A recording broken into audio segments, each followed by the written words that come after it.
नमस्कार मंडळी, मी ऋतुजा विनय राणे तुमचं स्वागत करते संध्या प्रकाश किचन मध्ये। आजची आपली रेसिपी आहे छानपैकी अशी काजू बटाट्याच्या भाजीची। याच्या आधी आपण चिकन बघितलं झणझणीत, आणि दुसरंच मालवणी किंवा कोकणी माणसाची स्पेशालिटी म्हणजे काजूची भाजी। आणि या सीझन मध्ये म्हणजे एप्रिल मे मध्ये ओले काजू मार्केटमध्ये असतात। आपल्या गावी झाडं वगैरे बाग वगैरे असते, छान असे ताजे ओले काजू मिळतात। तशीच हे काजू मला आम्ही आणलेले गावावरून, आणि त्याची भाजी आहे सिंपल सोपी। आपलं नेहमीचं कोकणी मालवणी जेवण आहे, म्हणजे वाटप आलंच पाहिजे। वाटप टाकून बनवलेली छान अशी भाजी आहे। नक्की ट्राय करा तुमच्या घरी, कशी वाटली आम्हाला सांगा। आणि अजून या चॅनलवरती तुम्हाला काय बघायला आवडेल, कोणती रेसिपी बघायला आवडेल ते आम्हाला नक्की कळवा, कमेंटमध्ये सांगा।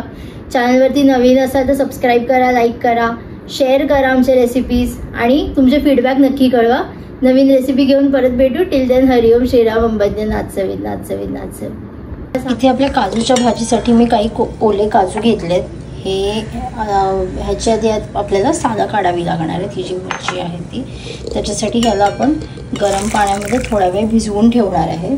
असं पण 2 वेळा करणार आहे। सो एकदा ह्याच्यामध्ये पाणी टाकून ठेवायचं, एक 5-10 मिनटं ह्याला झाकून ठेवायचं। नंतर परत त्याचं पाणी काढून त्याच्यामध्ये गरम पाणी टाकून त्याला परत 5-10 मिनटं ठेवायचं, आणि मग नंतर त्याची सालं काढायची। ते ठेवले हे असे मी करून ठेवलेत, थोडे अजून ठेवलेत।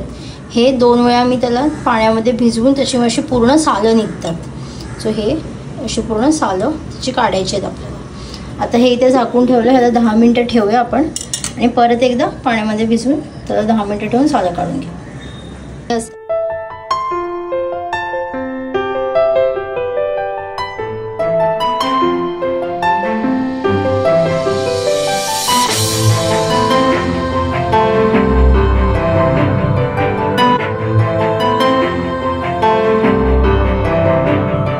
आपले काजू इथे सोलून चांगले पाण्यामध्ये ठेवलेले आहेत। थोडे काजूची भाजी म्हणजे बटाटा तर हवा आपल्याला।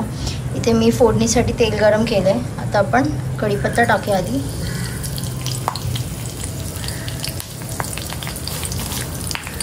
कढीपत्ता असा मस्त तडतडला आपला की जिरं टाकूया थोडं।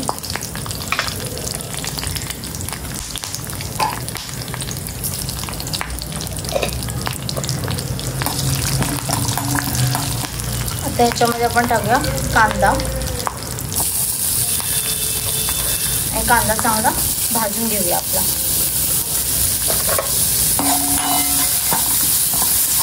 इथे आपला कांदा नीट भाजून झाला आहे। आता आपण ह्याच्यामध्ये थोडंसं आलं लसूण टाकूया, आणि आलं लसणाचा जो कच्चा वास आहे तो निघून जाईपर्यंत भाजून घेऊया त्याला।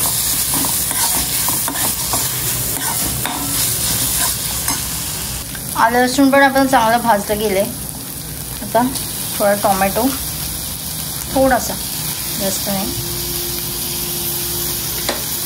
ह्याला पण आता टोमॅटो आपला नरम होईपर्यंत मिक्स करून घेऊ। इथे आपले कांदा टोमॅटो भाजून झाले। आता आपण आपले मसाले टाकूया। हळद,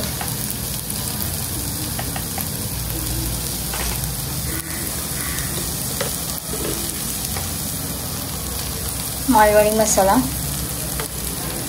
तुम्हाला जसं तिखट हवं कमी तिखट हवं त्याप्रमाणे, पण काजूची भाजी मस्त अशी झणझणीत चांगली वाटते। सो मी अजून थोडासा मसाला आणि थोडासा काश्मीरी मसाला टाकला आहे।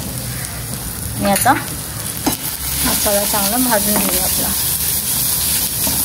मसाला जळू नये म्हणून मी फक्त थोडंसं पाणी टाकते।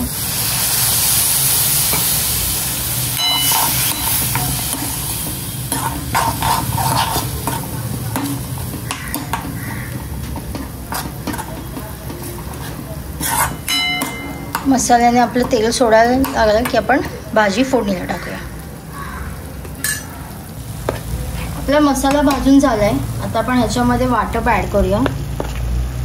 वाटप हे कसं बनवलंय याची रेसिपी हवी असेल तर आपल्या ह्याच्या मागचा चिकनचा जो रेसिपी ब्लॉग आहे तो तुम्ही बघू शकता, किंवा कोणाला एक प्रॉपर मालवणी वाटण कसं बनवायचं असेल ह्याच्यावरती एक डिस्क्रिप्टिव्ह ब्लॉग पाहिजे असेल, रेसिपी हवी असेल तर नक्की कमेंट करून सांगा।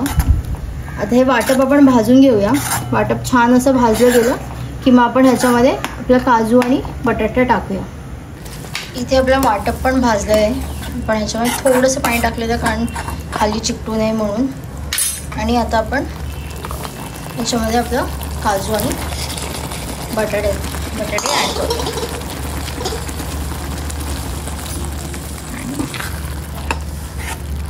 याच्यामध्ये थोडंसं आपण वरून नंतर पाणी टाकू आणि त्याला शिजवायच्यासाठी ठेवून देऊ. आपला बटाटा तर पटकन शिजेल आणि त्याच्याबरोबर सायमल्टेनियसली काजू पण शिजते.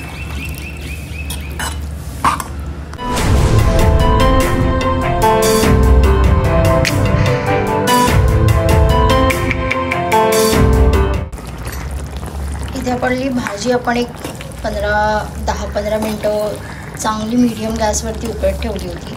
त्याने बटाटा वगैरे चांगला शिजला आहे आपला आणि काजू पण शिजले. त्याच्यामध्ये वेळ आहे मीठ टाकायची. आपण मीठ टाकूया.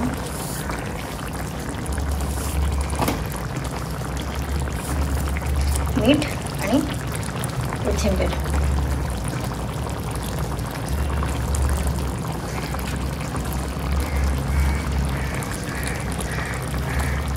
छान असं मिक्स करून घेऊया.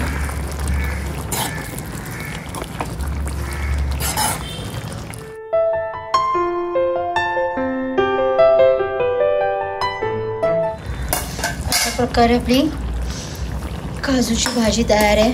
मस्त आपण कलर तुम्ही बघू शकता, एकदम मस्त लाल कलर झणझणीत झाली आहे. म्हणजे सुगंध पण खूप मस्त येतो आहे आणि एकदम सोपी रेसिपी आहे जी आपण गावी फॉलो करतो. आमच्या कोकणामध्ये मोरवरला सगळीकडे हीच रेसिपी फॉलो होते. या नक्की खायला. तुम्ही पण बनवा, टेस्ट करून सांगा कशी वाटते.